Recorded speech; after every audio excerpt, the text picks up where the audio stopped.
First, I want to raise or go to the issue of what we are seeing in India.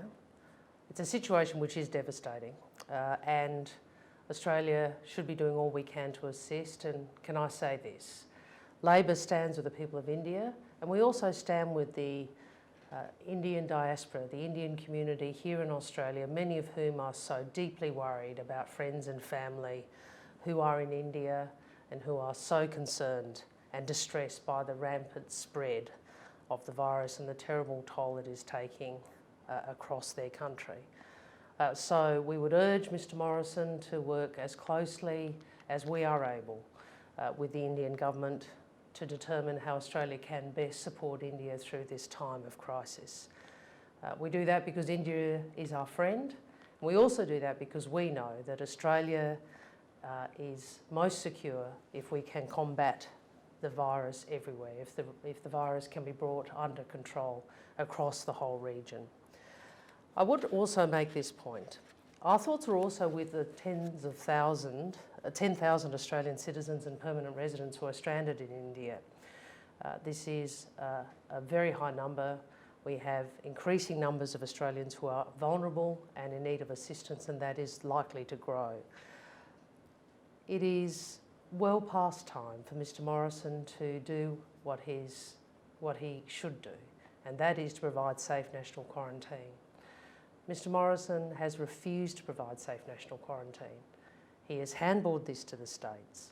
He has had warning after warning, and because of this, he is putting Australians at risk, Australians in India and Australians at home.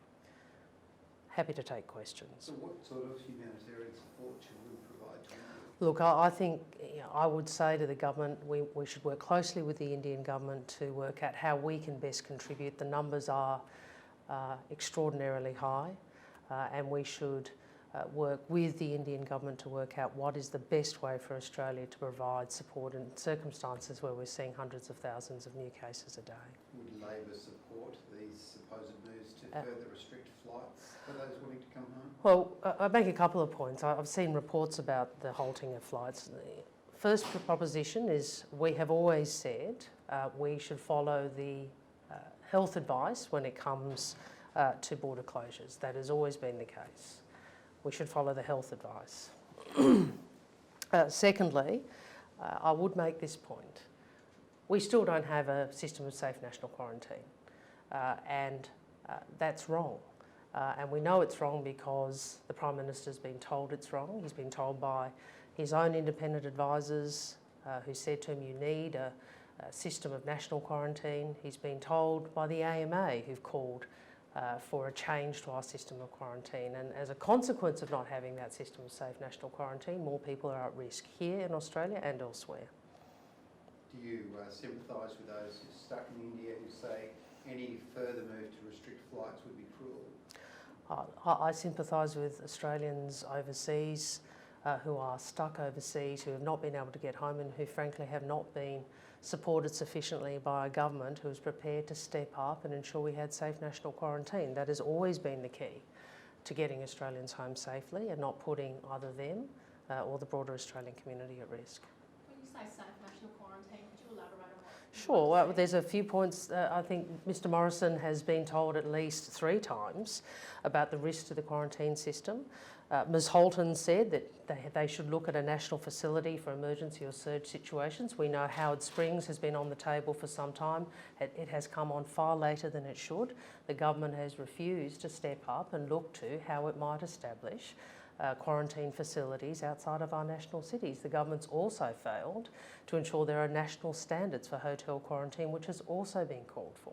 I mean, time after time, Mr Morrison has simply failed to discharge his responsibility when it comes to quarantine, and as a consequence of that, Australians are at risk. Australians are at risk because they're stranded overseas, including in India, and the broader Australian community is at risk. But if health authorities and not politicians say further restrict flights from India, Labor would back that? We have said consistently throughout this pandemic, we will act on the health advice. That's correct.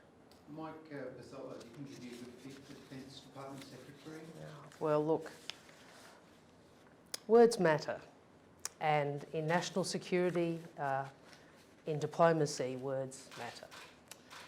I've said for some time, I think that in relation to China, Australians would benefit from the Morrison government approaching that relationship with less politics and more strategy. I have to say it's really up to the government to explain how it is beneficial to Australia, how it furthers our national interests, having a senior public servant make those remarks. Beating drums of war language, were you concerned about that? Oh, look, I think words matter, and this is not the sort of language that we generally use when we're trying to be sober and cautious. I mean, my view about this is this. When it comes to issues of national security, when it comes to issues of foreign policy, when it comes to issues as sensitive as Taiwan, our language should be sober and it should be cautious.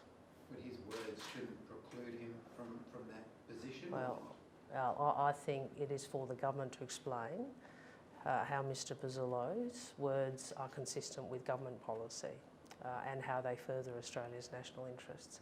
I would make the point they do appear to be inconsistent with Mr Dutton himself, who said on Insiders, we are in peacetime and we want to stay in peacetime, so his language is a little more measured. Anything else? Yeah. Okay, thanks everyone. Thank you.